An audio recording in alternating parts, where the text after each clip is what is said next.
Hello students, चलिए basics mathematics required in physics में हमने ट्रिग्नोमेट्री फिनिश कर लिया था। अब हम स्टार्ट करने वाले basic coordinate geometry, basics of coordinate geometry required in physics. ठीक है, अब देखो कोऑर्डिनेट ज्योमेट्री क्या होती है, क्यों जरूरत पड़ी कोऑर्डिनेट ज्योमेट्री की, why do we need coordinates? We need coordinates to define a position of point in space. अगर मैं आपसे बोलूं ये पॉइंट यहां पर है, इस point A is at this point, point A यहां पर है, तो आप क्या बोल रहे हैं सर यहाँ पे मतलब क्या भाई, इस पोजीशन से इस एंड इस कॉर्नर से 10 मीटर इस राइट नीचे, इस पोजीशन से 5 मीटर नीचे कहाँ exactly, if you want to notify या डिफाइन की इस पोजीशन की, इस पॉइंट की जो एग्जैक्ट पोजीशन है उस स्पेस में वो कहाँ है, उसके लिए वी नीड कोऑर्डिनेट सिस्टम। अब मैथमेटिक्स में जो है हमारे पास बहुत सारे तरीके के कोऑर्डिनेट सिस्टम होते हैं। फाइन, मैथमेटिक्स में we have different types of coordinate systems. For example we have rectangular coordinate system, we have spherical coordinate system, we have cylindrical coordinate system. But हमें सारे नहीं पढ़ने, आपकी 11th की मैथ्स में भी इनफैक्ट आई गेस सिर्फ रेक्टेंगुलर कोऑर्डिनेट सिस्टम ही है। ठीक है, क्या पढ़ना है हमें, कौन सा coordinate system? We have to study only one, rectangular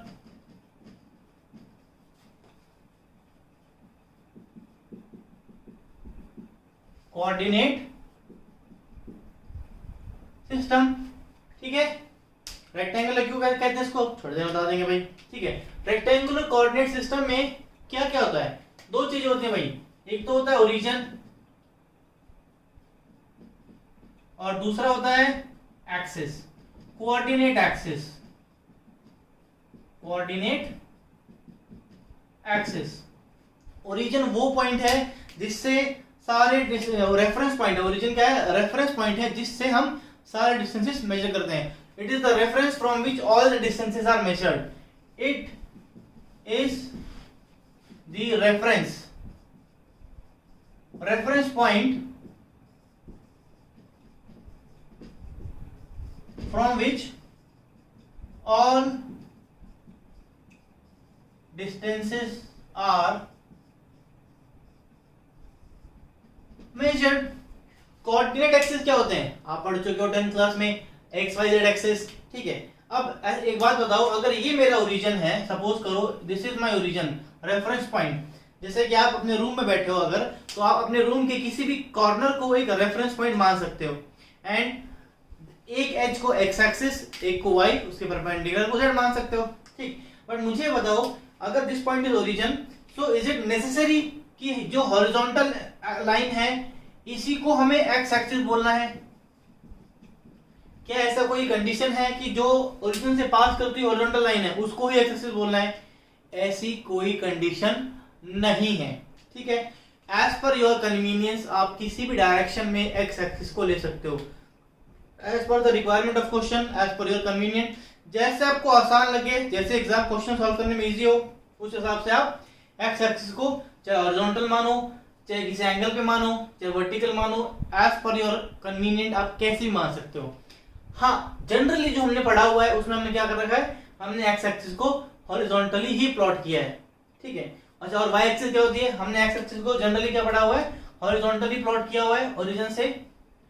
ठीक है, अब वाई एक्सिस क्या होती है, it is an axis passing through the origin and perpendicular to y x, sorry क्या होगी, it is the axis passing through origin and perpendicular to x. अब ऐसे भी हो सकता है, अगर मान लीजिए मैं इस डायरेक्शन में मान लेता हूं एक्स एक्सिस को, तो इसके परपेंडिकुलर ये मेरी हो जाएगी वाई। फाइन, किसी भी डायरेक्शन, और ओरिजिन क्या होगा, ये मेरा point O will be my origin. मैं अपनी कन्वीनियंस के हिसाब से किसी भी डायरेक्शन को एक्स एक्सिस मान सकता हूं और उसके perpendicular passing through the origin will be my y axis. ठीक है, बात समझ में आई है? और राइट हैंड या रेक्टेंगुलर कोऑर्डिनेट सिस्टम बोले या फिर राइट हैंडेड कोऑर्डिनेट सिस्टम बोले। राइट हैंडेड का मतलब क्या है, अगर आपने एक्स एक्सिस और वाई एक्सिस को डिफाइन कर दिया, देखो एक्स एक्सिस और वाई एक्सिस को डिफाइन करना बहुत आसान है और आप अपने अकॉर्डिंग कर सकते हो। ठीक है, चाहे मैं एक्स को इधर मानूं, एक्स को इधर मान रहा हूं, वाई को ऐसे भी ले सकता हूं, वाई को ऐसे भी ले सकता हूं। एक्स मैंने ये मानी है, वाई को नीचे भी लिख सकता हूँ, वाई को मैं ऊपर भी ले सकता हूँ प्लस वाई को। But when x and y are fixed z is automatically fixed, और वो हम निकालते हैं राइट हैंड रूल से। किससे निकालते हैं हम? राइट हैंड रूल से। इसीलिए इसको राइट हैंडेड कोऑर्डिनेट सिस्टम भी कहा जाता है। इसीलिए इसको राइट हैंडेड कोऑर्डिनेट सिस्टम भी कहा जाता है। राइट हैंडेड क्यों? आप अपना राइट हैंड लीजिए और राइट हैंड की फिंगर्स को कर्ल करिए from x to y, x से लेकर y तक लेके जाइए। The direction of thumb will denote direction of z axis. दोबारा बता रहा हूं, take your right hand and curl the fingers of your right hand from x axis to y axis. The thumb will denote direction of z axis. z axis को आप अपनी मर्जी से नहीं ले सकते, वो अपने आप डिफाइन होगा जैसे ही आपने z axis out of the plane of the board. ठीक है, आप x एक्सिस और y एक्सिस को अपने अकॉर्डिंग ले सकते हो, but as you have fixed x and y axis, z axis automatically अपने आप उसकी डायरेक्शन आ जाएगी। ठीक है, नोट करिए फटाफट। चलिए, नोट कर लिया? ओके।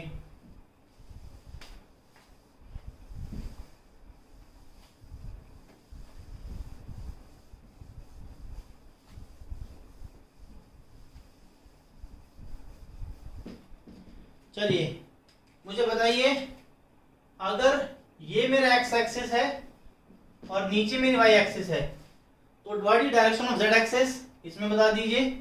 और मेरी इधर अगर x एक्सिस है और इधर y एक्सिस है, इसमें बता दीजिए। इन दोनों में मुझे z की डायरेक्शन बता दीजिए, z एक्सिस की। Very simple, again right hand लेना है, x से फिंगर्स को कर्ल करना है, कहां से कहां? x से y, thumb will give you z। x से y, thumb will give me z। Direction of z axis क्या आ गई? Into the plane of the board, cross sign. I guess आपको क्रॉस एंड डॉट नोटेशन आता होगा, arrow. इसमें देखिए, again x से y जाऊंगा, into the plane of the board क्या आएगी मेरी? z axis. Clear to all of you? चलिए, एक और कर देते, चलो। अगर मेरी x axis out of the plane of the board है और ये मेरी y एक्सिस है, x एक्सिस कहां है? Out of the plane of the board. ऐसे है x एक्सिस, देख लीजिए, ऐसे है। This is your x axis and this is your y axis.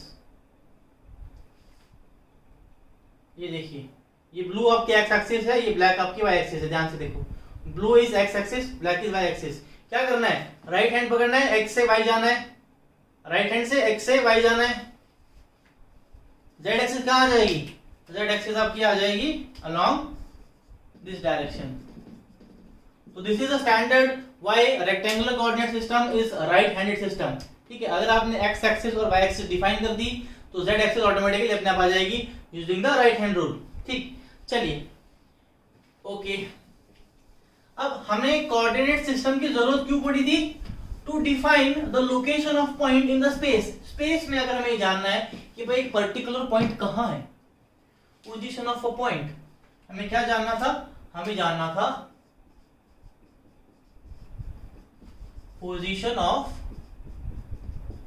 Point, हमें ये जानना था। ठीक है भाई, अब हमारी कोऑर्डिनेट सिस्टम क्या है? हमारा कोऑर्डिनेट सिस्टम ये है, ये x एक्सिस है, ये y एक्सिस है, ये O point is the origin. अब कोई भी रैंडम पॉइंट ले लेता हूं मैं, दिस पॉइंट P से। अब इसको डिफाइन करना है स्पेस में। डिफाइन कैसे करते हैं? डिफाइन करते हैं, what is the perpendicular distance of this point from x axis and what is the perpendicular distance of this point from y axis। मान लिया जाए x एक्सिस से परपेंडिकुलर डिस्टेंस है y1 और y एक्सिस से perpendicular distance है x1, तो इस पॉइंट के कोऑर्डिनेट्स होंगे x1, y1। इस पॉइंट्स के कोऑर्डिनेट्स होंगे x1, y1। ऐसे इस पॉइंट को डिफाइन किया जाता है। ठीक, कैसे करते हैं हम? दिस इज 0 से this is 1 meter, this is 2 meter, this is 3 meter, this is 4 meter, this is 1 meter, this is 2 meter, 3 meter. अगर ऐसा चल रहा है तो ये जो पॉइंट है वो एक्स एक्सिस में कितना चलने पर मिलेगा, x1। अगर मैं x डायरेक्शन में 3 मीटर चलूं और फिर y में 2 मीटर चलूं, not 4, value of x1 and y1 is 3,2 example के तौर पर, ठीक है। x1 और y1 की वैल्यू क्या है, 3,2। अगर मुझे इस पॉइंट तक पहुंचना है, देखो रेफरेंस पॉइंट कौन सा होता है हमेशा, रेफरेंस पॉइंट इज ओरिजिन। यहां से हमें डिस्टेंस मेजर करना होता है कि पॉइंट पी कितनी दूर है, किस डायरेक्शन में है।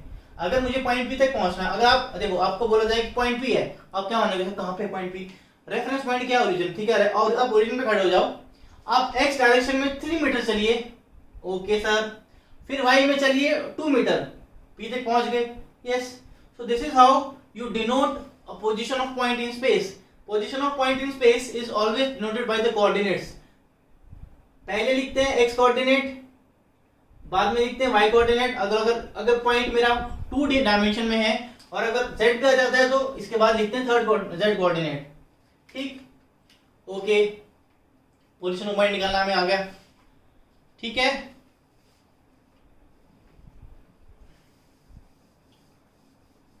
पोजीशन ऑफ पॉइंट हमें निकालना आ गया है,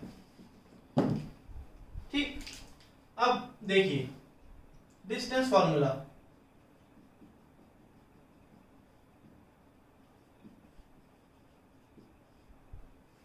ये आपको शायद 10th में पढ़ाया गया होगा। ये आपके कोऑर्डिनेट सिस्टम है, this is your x axis, this is your y axis. और मैंने बोला कोई भी एक पॉइंट है P, इसके कोऑर्डिनेट्स हैं 2,2 और कोई दूसरा पॉइंट है Q, इसके कोऑर्डिनेट्स हैं 4,5। इसका मतलब अगर पॉइंट P तक जाना है तो x में 2 चलिए और y में भी 2 चलिए, और अगर पॉइंट Q तक जाना है तो x में कितना चलिए, 4 चलिए, x में 4 चलिए, और y में कितना चलिए, y में 5 चलिए, ठीक है। थोड़ा पास बांध देते हैं ताकि हम प्लॉट कर पाए, अगर एक्जैक्टली समझना है तो थोड़ा पास बांध देते, चलिए।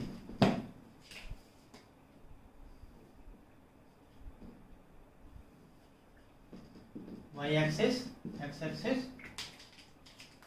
ये मेरा पॉइंट P था, क्या था, कोऑर्डिनेट्स 2,2 और Q के कोऑर्डिनेट्स क्या थे, 4,5, ठीक है।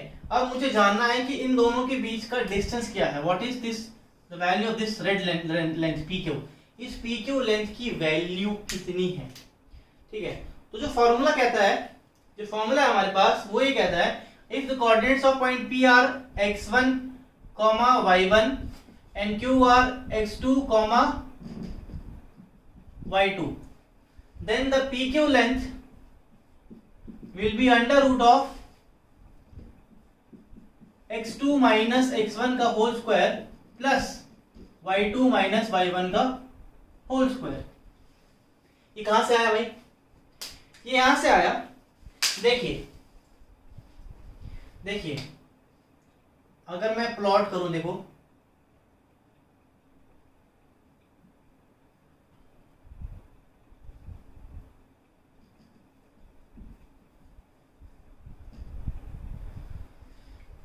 अब ट्रायंगल, ये जो लेंथ है, how much is this length, अगर P डैश पॉइंट से लेकर मुझे यहां तक जाना है तो ये पूरी लेंथ कितनी है, this is how much is this length, this length is 4 meter. देखिए ये कोऑर्डिनेट क्या है, ये x का 4 कोऑर्डिनेट है, मतलब P का कोऑर्डिनेट x कोऑर्डिनेट जिसकी लेंथ है, जिसकी डायमेंशन है 4, मतलब जिसका मेजरमेंट ओरिजिन से है 4। सिमिलरली इसका ये लेंथ कितनी है हमारी, ये लेंथ कितनी है, this length is 5 minus 2 and this length is 4 minus 2। ये जो लेंथ है मेरी, इसको मैं लिख सकता हूं y2 minus y1 and this length is x2 minus x1। और पाइथागोरस लगा के जो हमारे PQ की लेंथ आई, रेड कलर की लेंथ, वो यही आई है। कैसे आई है आपको शायद पहले से भी पता होगा, रिकॉल कराना 10th में पढ़ा हुआ होगा, बट हमें डिस्टेंस फॉर्मूला आना चाहिए इसलिए हमने बता दिया। चलिए डिस्टेंस फॉर्मूले के बाद अगर मैं पूछूं, ये तो रैंडम डिस्टेंस फॉर्मूला है बिटवीन एनी टू पॉइंट्स, अगर मैं पूछूं किसी भी पॉइंट का ओरिजिन से कितना डिस्टेंस है, कुछ नहीं, आप x1 और y1 की जगह 0 पुट कर दीजिए।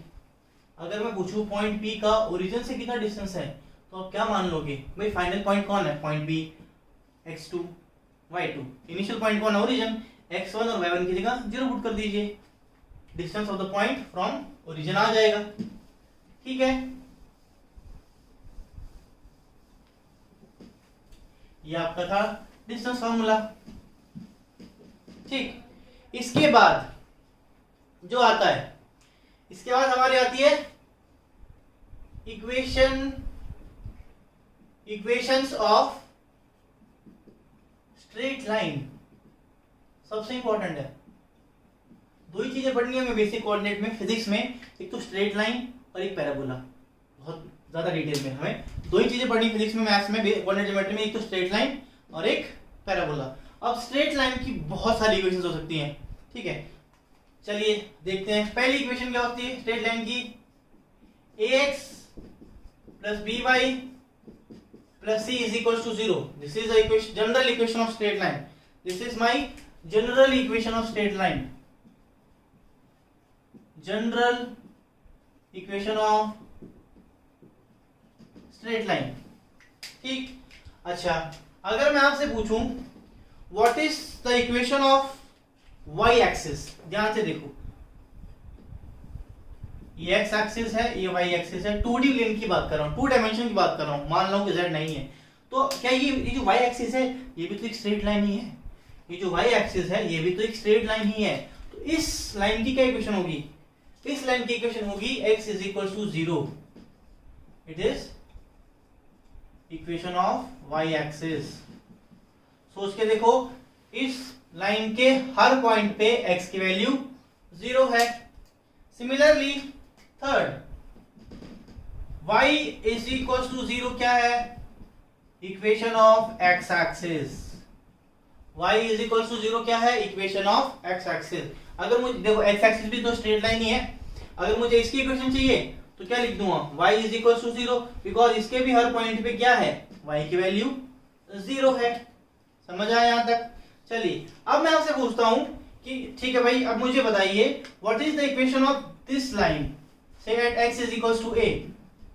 ये जो पॉइंट है, ये जो स्ट्रेट लाइन है, ये x पर point a is any constant पे इंटरसेक्ट कर रही है, तो क्या इक्वेशन होगी इसकी, fourth, x is equals to a, where a is a constant, a can be 3, 4, 5, 6, anything, is the equation of line parallel to y axis। ठीक है, समझ आ गया होगा, कोई डाउट नहीं होना चाहिए यहां तक। सिमिलरली अगर इसकी पूछूं मैं, b पे कट करिए y एक्सिस को, this is what, equation of line parallel to x axis, y is equals to b is again a constant, it is what, equation of line parallel to y axis, sorry x axis। ठीक है, तो हम अगर हमें straight line की सारी equation बतानी चाहिए, इसलिए बता रहा हूं। ठीक है, ax plus by plus c is equal to 0, it is general equation of straight line. जब आप मैथ्स में पढ़ोगे फैमिली ऑफ स्ट्रेट लाइंस और स्ट्रेट लाइन स्टार्ट करोगे तो उसमें आपको ये इक्वेशन बताई जाएगी। ये इक्वेशन जो है आपको बतानी चाहिए। x इज इक्वल टू 0 क्या है, x इज इक्वल टू 0, ये y इक्वेशन, y एक्सिस की हमारी जो एक इक्वेशन है, y is equal to 0 x axis की इक्वेशन है, बिकॉज ये भी एक स्ट्रेट लाइन है। ऐसे ही what is the equation of this line parallel to y axis, x is equal to a, parallel to y axis green colour से mark कर देते हैं, x is equal to a is the equation of this line, and similarly y is equals to b, जो ये red line है parallel to x axis, parallel to x axis, इसकी equation है ये y is equals to b, because on at every point x की कुछ भी value हो बट y की वैल्यू क्या रहेगी b। ठीक है, ये हमारी 1 2 3 4 5 इक्वेशंस है और स्ट्रेट लाइन बता दी मैंने आपको। अब सबसे पढ़ते हैं सबसे इंपॉर्टेंट इक्वेशन जो हमें पढ़नी है स्ट्रेट लाइन की, y is equal to mx plus c। That equation is the most important equation of straight line, which we will be using frequently in physics. Note it down fast. चलिए erase कर देते हैं।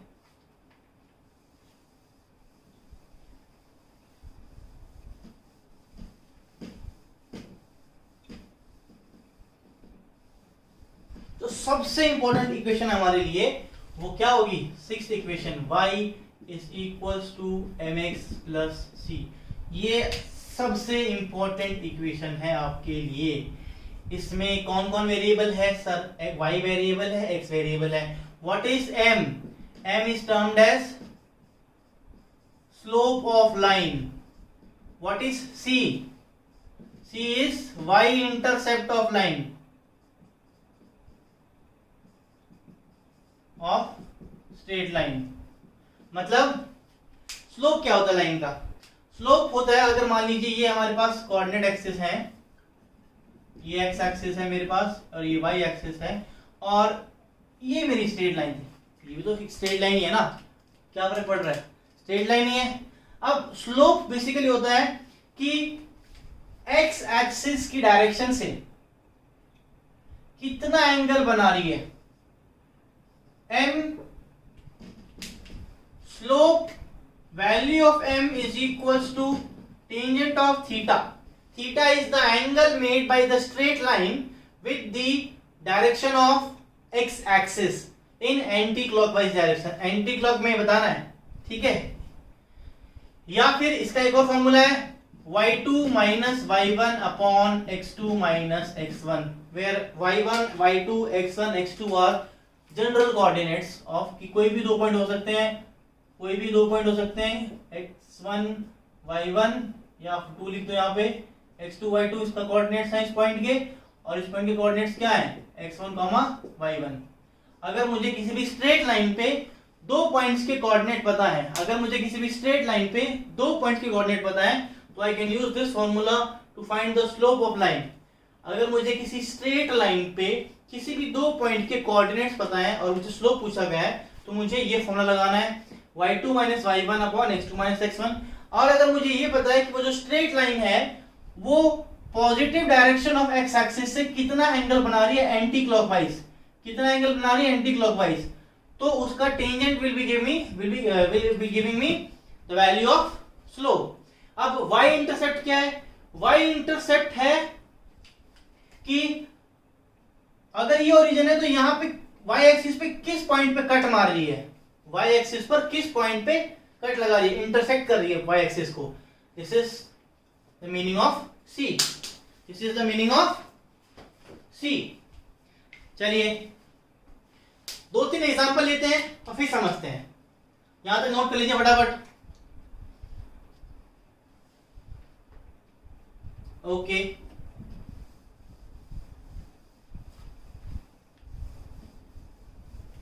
सबसे important equation है बेटा ये। देखिए अगर आपके पास कोई भी स्ट्रेट लाइन है,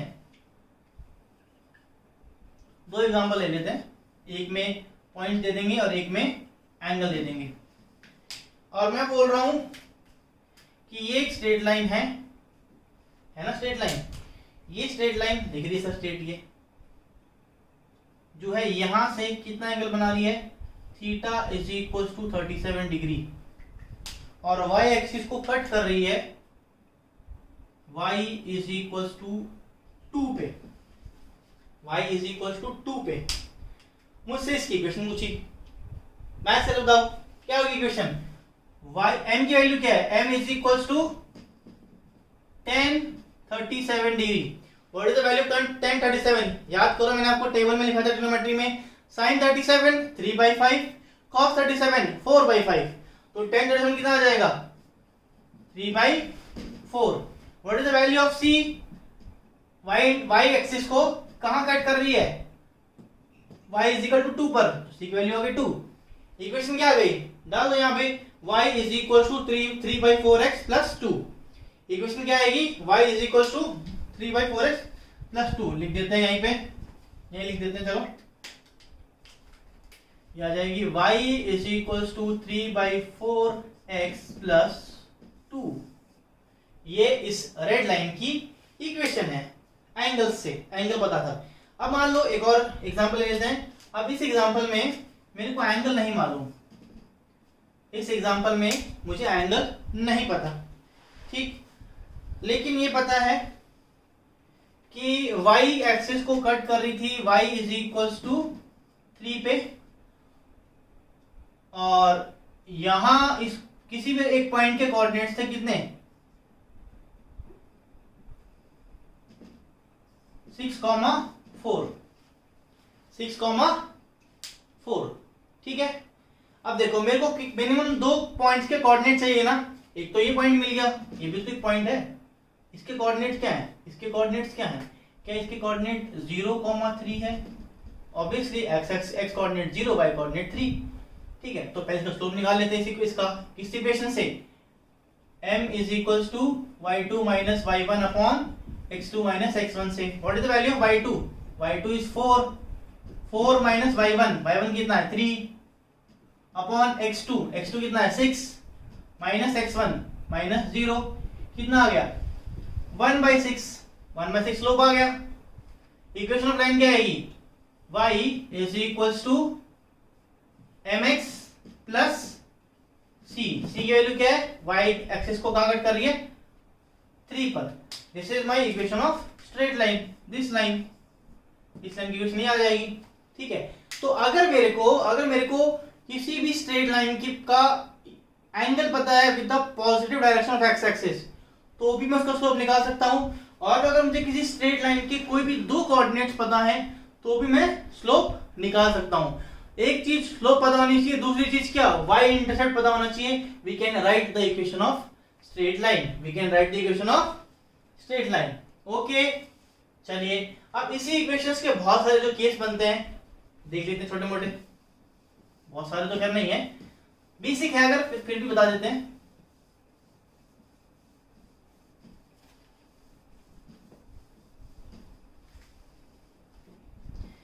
चलिए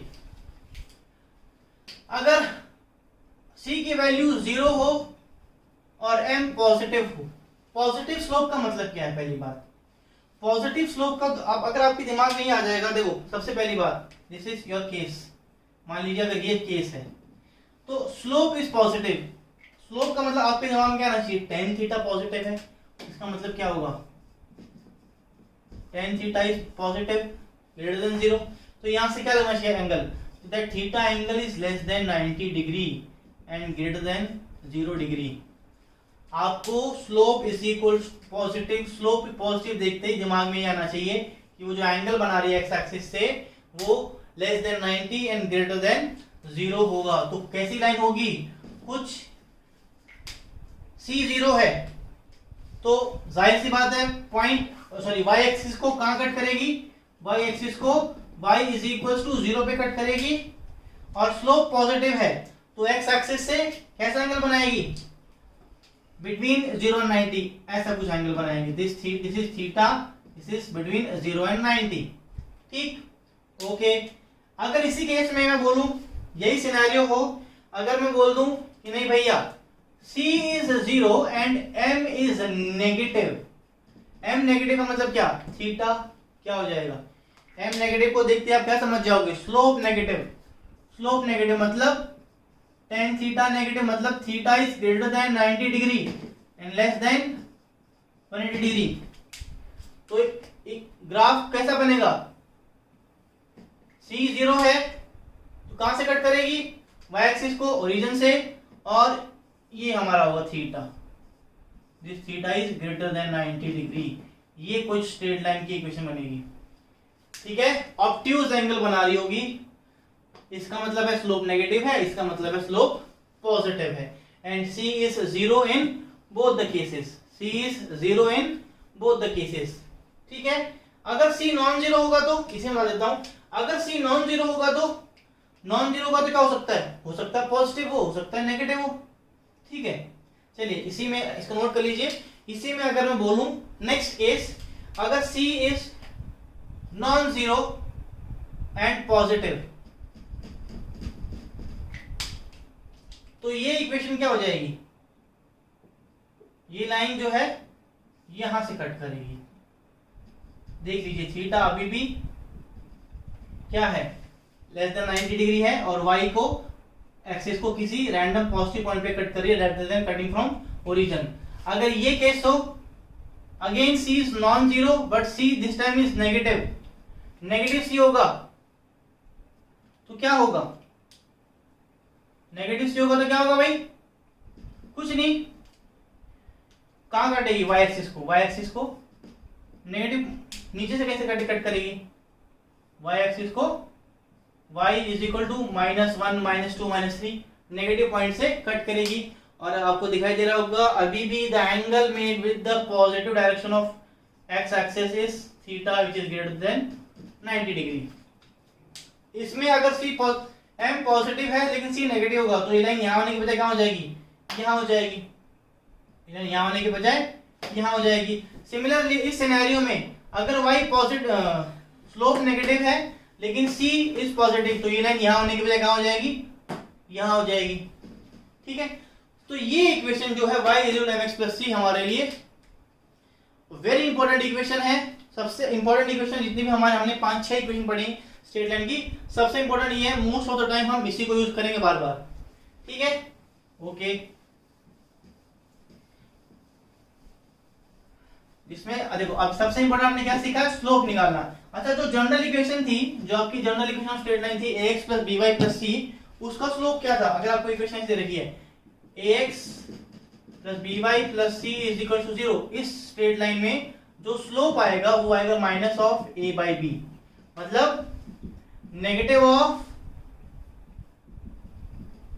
कोफिशिएंट ऑफ x टू